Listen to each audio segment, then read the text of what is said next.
Je suis Maryse Copet, avocate au barreau de Bruxelles, lobbyiste auprès de l'Union européenne. Je suis là aujourd'hui parce qu'il est temps que prenne fin le temps des colonies. La France doit cesser d'appliquer un régime d'apartheid. Il est temps que les départements d'outre-mer, la Martinique, la Guadeloupe, la Guyane, Mayotte et la Réunion puissent se développer. Je vais vous donner l'exemple de l'octroi de mer. C'est une taxe qui touche tout ce qui est importé dans les départements d'outre-mer.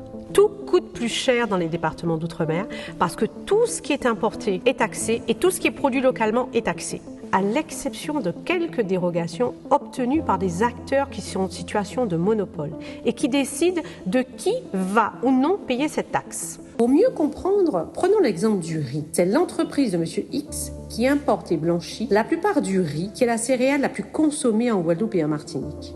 Et la société de M.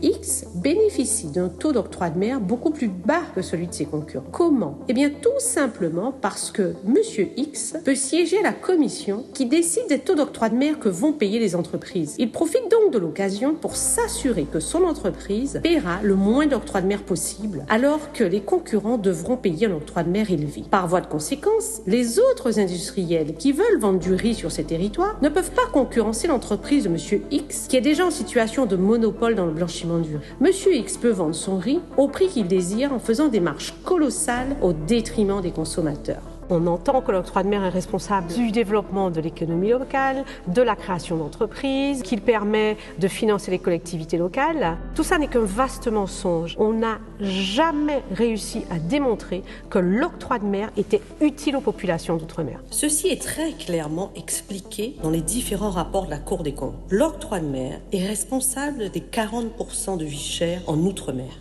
Les petits cadeaux aux industriels français, il est temps que ça s'arrête parce que c'est au mépris de 3 millions de personnes. Il est urgent qu'on mette fin à cette arnaque. Il est urgent qu'on mette fin à ce mensonge.